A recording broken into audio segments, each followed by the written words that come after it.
बेगानी शादी में अब्दुल्ला दीवाना, मतलब खाम में लगे पड़े। पता नहीं इसमें ईरान की चाल है, टर्की की चाल है, चाइना की चाल है, आपस की लड़ाई है, मगर यहां भाई साहब झंडा बुलंद किए पड़े। चलो भाई चल गट्टरपंथी से खुश हो जाएंगे, मेरा थोड़ा सा 1-आधा% वोट बढ़ जाएगा। अब देश को चाहे उसकी जो कीमत चुकानी पड़े और उससे क्या फर्क पड़ता है।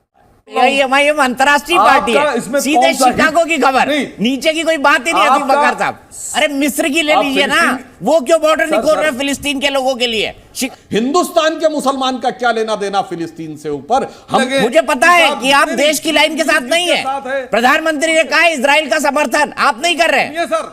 लेफ्ट पार्टी के नेता और मणिशंकर अय्यर गए हैं फिलिस्तीन के दूतावास में फिलिस्तीन का समर्थन करने। कम्युनिस्टों के ऊपर तो वो बात याद आती, 100 जूते खाएं तमाशा फिर भी देखे। भारत, आपको पता है भारत फिलिस्तीन में स्कूल चलाता है, अस्पताल चलाता है, वहां की यूनिवर्सिटी हमने बनाई। असीम वकार जी पता है क्या आपको?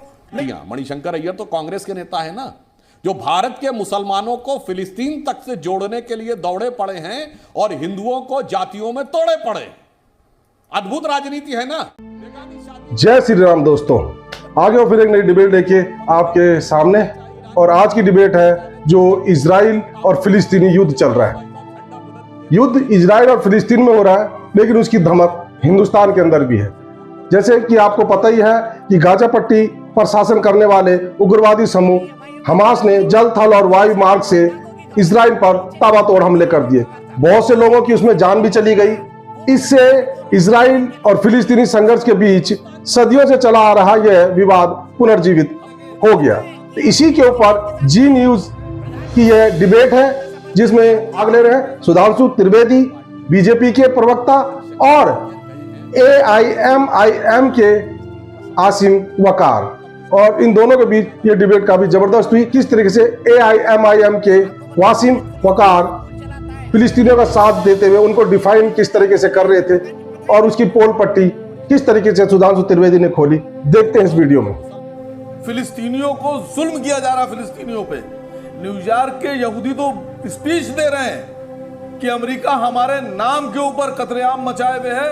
ओपन एयर जेल में मुसलमान मासूम फिलिस्तीनियों का खून बहाया जा रहा है, ये रोका जाए। ये आप टीवी पे क्यों नहीं चला रहे हैं सर? ये मैं झूठ तो नहीं बोल रहा हूं। ये अंतरराष्ट्रीय पार्टी है, सीधे शिकागो की खबर, नीचे की कोई बात ही नहीं आती बकर साहब। सर सीधे शिकागो की जानकारी। अरे मिस्र की ले लीजिए ना, वो क्यों बॉर्डर नहीं खोल रहे फिलिस्तीन के लोगों के लिए? शिकागो की बात मत करिए। और यहूदी तो इस्लाम के सबसे बड़े दुश्मन है ना। यही तो सवाल है। अरे सुनिए तो सर, यही तो सवाल है कि दीपक चौरसिया जो है मिस्र की और इजराइल की तरफदारी कर रहा है। आसिम वकार शिकागो की बात नहीं कर सकते, आप इजराइल की बात कर सकते हैं। अरे साहब आप तो यूनिवर्स की करिए सर, पूरे ब्रह्मांड की करिए, मुझे कोई दिक्कत नहीं है। सुनिए सर, मुझे क्या दिक्कत होगी? सुनिए, आप हैं जर्नलिस्ट, सुनिए आप हैं जर्नलिस्ट, आपको ट्रेनिंग ये दी गई, आपने जब पढ़ाई की होगी कि सारी खबरें एज इट इज दिखाओ। तुम्हारा कोई ना पॉजिटिव पक्ष होगा ना नेगेटिव पक्ष होगा, जो घट रहा है उसे दिखाओ। तभी तो आपको दिखा रहा हूं कि क्या गलत क्या सही, तभी तो आपको दिखा रहा हूं। असीम वकार साहब दिखाने लगे, परसेप्शन बताने लगे। मुझे पता है कि आप देश की लाइन के साथ नहीं है। प्रधानमंत्री ने कहा इजराइल का समर्थन आप नहीं कर रहे। सुनिए सर, देश की जो सरकार है इसकी पार्टी है बीजेपी, और बीजेपी की जो लाइन है वो ये है कि बिल्किस बानो के बलात्कारी जो हैं वो संस्कारी ब्राह्मण हैं। बिल्किस बानो तो क्या इजराइल से सीधे भारत आ गए? आप अभी शिकागो में थे, न्यूयॉर्क में थे, अब भारत आ गए गुजरात में। दीपक चौरसिया साहब आप नहीं, आप बलात्कारियों के साथ खड़े हैं, आसिम वकार बिल्किस बानो के साथ खड़े हैं, तो क्या हम आपकी बात मान लेंगे? चलिए, डॉक्टर सुधांशु त्रिवेदी जी हमारे साथ जुड़ गए हैं। को संस्कारी ब्राह्मण कहेंगे? क्या आपने हमको अपने जैसा समझ रखा है? आप मेरे जैसे ना बने असीम वकार साहब, और मैं भी आपके जैसा नहीं बन सकता। दोनों बातों का जवाब देता हूं। दीपक जी, असीम वकार साहब की वाजिब और गैर वाजिब दोनों बातों का जवाब देता हूं। आखिरी बात से शुरू करता हूं। बिल्किस बानो के बलात्कारी 14 साल जेल में रहने के बाद बाहर आए, मगर यूपी में एक इमराना थी, वो तो मुसलमान थी, जिसके ससुर ने उसके साथ बलात्कार किया, और उसके बाद मौलवी ने फतवा दे दिया कि अब इसके बाद वो अपने ससुर की पत्नी और पति की मां हो गई, और उसके बाद वो इस्लाम के आलिम फाजिल बने रहे। वो मौलवी, अरे सुनिए जरा, गलत क्या कह रहे हैं, मौलवी और मुकर्रम बने रहेंगे। अरे क्या कार्रवाई की गई उसके खिलाफ? क्या मुस्लिम पर्सनल लॉ बोर्ड ने एक बयान दिया? समाजवादी पार्टी की सरकार ने एक कार्रवाई की। इसलिए मैं कह रहा हूं मुस्लिम औरतों की मजलूमियत। आप देखिए, आप बोल रहे थे, मैं डिस्टर्ब नहीं कर रहा। असीम वकार साहब बीच में नहीं प्लीज। मुस्लिम औरतों के नहीं, आप गलत बात बोल रहे हैं सर। जनाब, मुस्लिम अरे जवाब देने का पूरा मौका दूंगा। असीम अरे वकार जी, गलत जवाब बात देने का नहीं, पूरा सरासर मौका बोल दूंगा। रहा हूं, सुनिए। आपका जब टर्न आए बोलिएगा। मुस्लिम औरतों की मजलूमियत को भी सहूलियत के हिसाब, सहूलियत की सियासत के तराजू पे तौला जाता है। क्यों बताइए? मेहरम की परंपरा हमारी बीजेपी सरकार ने खत्म की ना। उससे पहले मां बेटी नहीं जा सकती थी हज पे, अब जा सकती हैं। परिवार की 4 महिलाएं जा सकती हैं। हमने तलाक के बिद्दत खत्म किया। मुस्लिम महिलाओं की सहूलियत और मजलूमियत सियासत के तराजू पे तौली जाती है, उसके बाद होता है। अब मैं दूसरी बात पे आता हूं, अब इजराइल पे आता हूं। अरे हो गया भाई, आप बीच पे क्या डिस्टर्ब कर रहे हैं भाई? दर्शकों को सब दिखाई पड़ रहा है, टर्न आए तब बोलिएगा। क्यों क्रेडिट ले रहे हैं? अरे जनाब, अपना टर्न आए तब बोलिएगा भाई। अरे एक और बात बता दें। असीम वकार साहब ऐसा ना इस्लाम में करिए, कितना पूरा मौका जबरदस्त दूंगा। भाईचारा असीम वकार साहब, आप इतने सज्जन आदमी हैं, ना करिए ऐसा। पूरा मौका दूंगा आपको। बहुत अभी 1 घंटा बाकी है डिबेट में, हमारा लंबा शो होता है, आपको कह पता है। दीजिएगा कि साहब ये मेहरम की बात गलत है और हमारी सरकार ने गलत उसको रोका था। तलाक के बिद्दत हमने गलत रोका था। आप कहिएगा, जब आपका टर्न आए मेरी बात की धज्जी उड़ा दीजिएगा। अब मैं बताता हूं इस्लाम में कितना जबरदस्त भाईचारा है। अभी आपने इस्लामिक ब्रदरहुड की बात कही। अब पहले अपने देश से फिर इजराइल तक जाता हूं। ये पाकिस्तान तो इस्लामिक ब्रदरहुड पे बना था, और पाकिस्तान बनने में सबसे बड़ा रोल तो यूपी बिहार के मुसलमानों का था। अलीगढ़ मुस्लिम यूनिवर्सिटी उसका सबसे बड़ा आइडियोलॉजिकल सेंटर था। और यूपी बिहार का मुसलमान जब वहां गया तो मुहाजिर कह के भगा दिया गया। कहा गया तो आप कब्जा करे ले रहे हैं।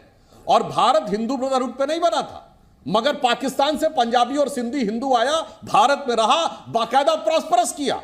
मगर इस्लामिक ब्रदरहुड पे बने हुए पाकिस्तान ने यूपी के मुसलमानों को नहीं एक्सेप्ट किया, उन्हें मुहाजिर कह के भगा दिया और उनके साथ अत्याचार किया। अब आते हैं आपके ऊपर, इजराइल और इसके ऊपर। देखिए, बड़ी वाजिब बात कही थी वकार साहब ने। ये बताइए, इजराइल से हमारा क्या लेने देना? हम आपको बताते हैं। इजराइल से हम डिफेंस की टेक्नोलॉजी में मदद लेते हैं, सर्विलेंस की टेक्नोलॉजी में मदद लेते हैं। एग्रीकल्चर में इजराइल ने क्या अटेन किया है, इसके लिए अगर आप सैटेलाइट की पिक्चर दिन में देखें ना उस मिडिल ईस्ट की, तो केवल इजराइल हरा भरा दिखता है, और अगल बगल का इजिप्ट से लेके, जॉर्डन से लेके, सीरिया से लेके सब रेगिस्तान दिखता है। ये उनकी टेक्नोलॉजिकल सुपीरियरिटी है। तो हम मानते हैं हमें उनसे थोड़ी जरूरत है, इसलिए हम बात करते हैं। मैं पूछना चाहता हूं, आपका फिलिस्तीन से क्या लेना देना भाई? मतलब मियां खामखा लेना एक ना देना दो, उनके लिए भिड़े पड़े। अरे भाई, फिलिस्तीन और इजराइल की लड़ाई है। और आपकी बात सही है, आज से नहीं 75 साल से चली आ रही है, 1948 से चली आ रही है। हिंदुस्तान के मुसलमान का क्या लेना देना फिलिस्तीन से ऊपर? हमने भारत का क्या लेना देना इजराइल से? आपको बता दिया। आप बताइए, फिलिस्तीन से कोई एक टेक्नोलॉजी मिलती हो, फिलिस्तीन से आपको कोई आर्थिक सहायता मिलती हो, फिलिस्तीन आपके लिए कभी कोई खड़ा रहता हो, यहां पर कोई स्कूल और वो चलाता हो? कुछ भी तो नहीं है। इसलिए मैं कह रहा हूं, भारत के अंदर की बात से इसको नहीं जोड़ना चाहिए। और उनमें जो आपस में लड़ाई है, भारत की सरकार का स्टैंड है असीम वकार साहब कि फिलिस्तीन को एक स्टेट के रूप में हम स्वीकार करते हैं, और ये कहते हैं इजराइल के साथ शांतिपूर्ण वार्ता के द्वारा उसका समाधान होना चाहिए। दीपक बोरा साहब डिप्लोमेट रहे, वो इस बात को और बेहतर ढंग से एस्टैब्लिश करेंगे। मगर जब आतंकवाद की घटना होती है और उसके ऊपर चुप रहते हैं, और आज देखिए दीपक जी, कितनी मजेदार बात है, लेफ्ट पार्टी के नेता और मणिशंकर अय्यर गए हैं फिलिस्तीन के दूतावास में फिलिस्तीन का समर्थन करने। अरे साहब, इससे बड़ी तो जहालत हो नहीं सकती। एक मुस्लिम देश बता दीजिए जहां लेफ्ट पार्टी बैंड ना हो। बैंड काम ही नहीं कर सकते, प्रतिबंधित। कह दो कम्युनिस्ट पार्टी का जेल डाल दिए जाओगे भाई। और वो क्या है? मुनाफिक हैं कुरान के हिसाब से। वो अल्लाह को नहीं मानते, तो वो काबिले गर्दन जनी हैं। यानी वो भगवान को ही नहीं मानते भाई। इस भगवान उस भगवान को तो छोड़िए।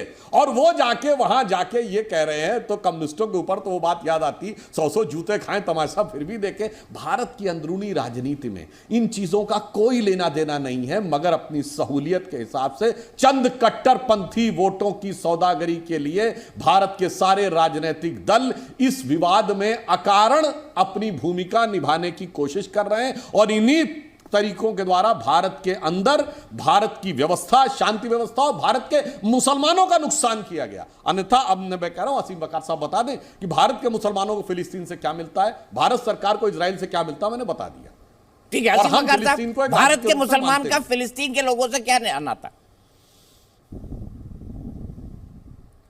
देखिए सुधांशु त्रिवेदी जी, अटल बिहारी वाजपेयी जी ने यह बात कही थी, आप ही के नेता थे, उन्होंने कहा था कि फिलिस्तीन की जमीन पर इजराइल अवैध कब्जा जमा कर बैठा है और इजराइल को अपना अवैध कब्जा खाली करना होगा।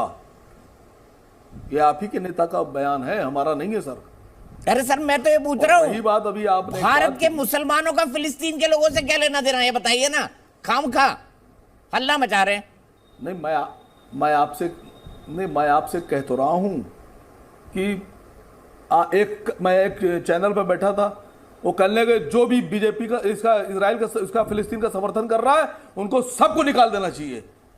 तो मैंने कहा रूस को निकाल दो G20 से, ईरान को भी G20 से निकाल दो, कतर को भी निकाल दो, सबको निकाल दो, फिर वही बात को भी कर रहे निकाल हैं। दो। मुझे ये हिम्मत। बताइए ना, भारत के मुसलमान का फिलिस्तीन के मुसलमान से क्या लेना देना, ये बताइए ना। जो नहीं, वही रिलेशन है जो आपका बेंजामिन नेतन्याहू से है, समझ गए ना। ये हमारी रिश्तेदारी जो नहीं है, आपका दीपक हम तो चौरसिया का, सहयोगी हैं। सुधांशु त्रिवेदी का, आपकी क्या रिश्तेदारी है नेतन्याहू से है, वही बताइए। रिश्ता हमारा है फिलिस्तीन से, वही रिश्ता जो आपका बेंजामिन नेतन्याहू से, कह तो रहा हूं।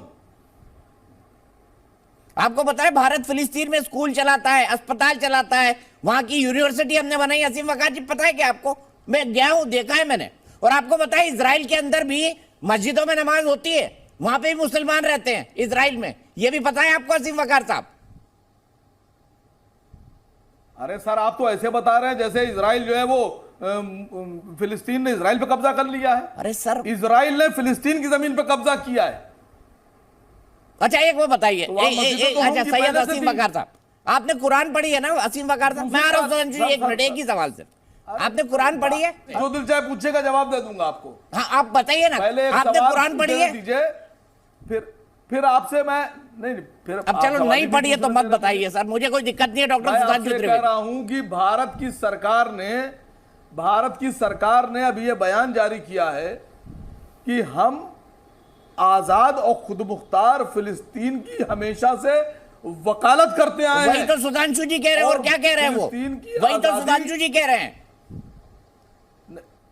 सुना नहीं आपने उनको? जो सवाल आप हमसे पूछ रहे हैं वही सुधांशु जी से पूछ लीजिए कि क्या ये फिलिस्तीन का समर्थन भारत सरकार कर रही है तो क्या आतंकवादियों को समर्थन कर रही है? हमास आतंकवादी संगठन है, फिलिस्तीन के लोग नहीं। असीम वकार साहब, यही तो आप भूल जाते हैं, यही गड़बड़ कर जाते हैं सर, रॉन्ग नंबर डायल कर देते हैं। जवाब ले लेते हैं सुधांशु जी। कई सवाल उठाए असीम वकार, बताया नहीं मुझे उन्होंने कुरान पढ़ी कि नहीं पढ़ी। देखिए, आपने जो भारत सरकार का वक्तव्य बनाया उसमें मान्यवर इतनी चालाकी मत दिखाइए, आधा सेंटेंस मत बोलिए। भारत सरकार ने बहुत साफ कहा है कि हम फिलिस्तीन का एक राज्य के रूप में हम उसको स्वीकार करते हैं, मान्यता देते हैं, परंतु इस समस्या का समाधान इजराइल के साथ शांतिपूर्ण वार्ता के द्वारा, बहुत स्पष्ट कहा गया है, शांति by the peaceful negotiation with Israel. अब जब पीसफुल निगोशिएशन ही खत्म हो गया, हमास ने जाके आतंकवादी हमला कर दिया, तो उस बात का बेस ही खत्म हो गया ना मान्यवर। तो हमने कब कहा कि वो आतंकवाद का समर्थन तो वो कर रहे हैं जो हमास के पक्ष में खड़े हुए हैं। मगर मैं एक और बात भी बताना चाहूंगा दीपक जी, भारत की राजनीति का एक अद्भुत प्रयोग देखिए कि वही पार्टियां, मणिशंकर अय्यर तो कांग्रेस के नेता है ना, जो भारत के मुसलमानों को फिलिस्तीन तक से जोड़ने के लिए दौड़े पड़े हैं और हिंदुओं को जातियों में तोड़े पड़े। अद्भुत राजनीति है ना कि हिंदुओं में तो कहेंगे ये तोड़ दो, ये कर दो, इतने का हिस्सा बताओ, वहां कहेंगे यहां भी जोड़ दो, हिंदुस्तान में नहीं फिलिस्तीन तक जोड़ दो। ये राजनीति समझनी चाहिए। और जहां तक अंतर्राष्ट्रीय की बात कहूं, असीम वकार साहब आप समझिए, ये मुस्लिम पॉलिटिक्स, ये मुस्लिम बनाम यहूदी का मामला नहीं है, ये मुस्लिम वर्ल्ड की अंदरूनी पॉलिटिक्स है। इजराइल यूनाइटेड अरब अमीरात के साथ संबंध बना चुका है और जो अभी भारत के साथ मिडिल ईस्ट और यूरोप का कॉरिडोर बना, उसमें सबसे की पॉइंट था हाइफा बंदरगाह जो इजराइल में पड़ता है। सऊदी अरब, जहां मक्का और मदीना है जो सबसे मुकद्दस जगह मानी जाती है, वहां के क्राउन प्रिंस मोहम्मद बिन सलमान इजराइल के साथ बातचीत कर रहे थे। अब यह बात टर्की और ईरान को नागवार गुजरी क्योंकि मुस्लिम वर्ल्ड के नेतृत्व के लिए उन दोनों के बीच में झगड़ा है।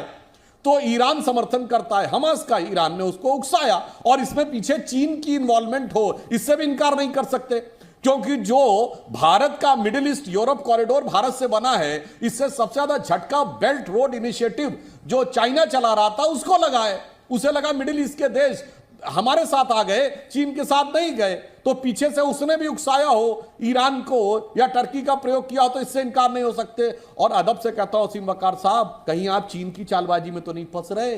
वो चीन जो टोपी नहीं रखने देता, जो दाढ़ी नुचवा लेता है, जो मस्जिदों पे गुंबद नहीं रखने देता, जो एलानिया कहता है कि रमजान पब्लिकली नहीं रख सकते, मोहम्मद साहब का नाम नहीं जोड़ सकते, कहां फंस रहे हैं भैया? समझ में तो रहो कि लड़ाई लड़ रहे हैं कि लड़ाई के मोहरे बन रहे हैं। ये टर्की, ईरान और सऊदी अरब की आपसी लड़ाई है। भारत का मुसलमान शब्द तो अच्छा नहीं लगता, शादी शब्द यहां अच्छा नहीं लगता, बेगानी शादी में अब्दुल्ला दीवाना, मतलब खामखा में लगे पड़े।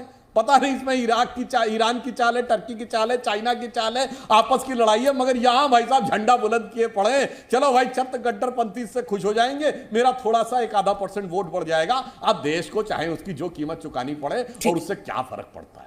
तो देखा आपने किस तरीके से सुधांशु त्रिवेदी ने आसिम वकार को धोके रख दिया और उसको बता दिया कि भैया तुम किस आतंकवादी संगठन का साथ दे रहे हो, क्यों तुम हिंदुस्तान की लाइन से अलग चल रहे हो, यहाँ के मुसलमानों को वहां के मुसलमानों से क्या लेना देना। आई होप आपको ये वीडियो पसंद आएगा। वीडियो पसंद है लाइक कीजिए, शेयर कीजिए और चैनल पर नहीं है तो सब्सक्राइब कीजिए। मिलता हूं फिर किसी नई वीडियो के साथ, तब तक जय श्री राम।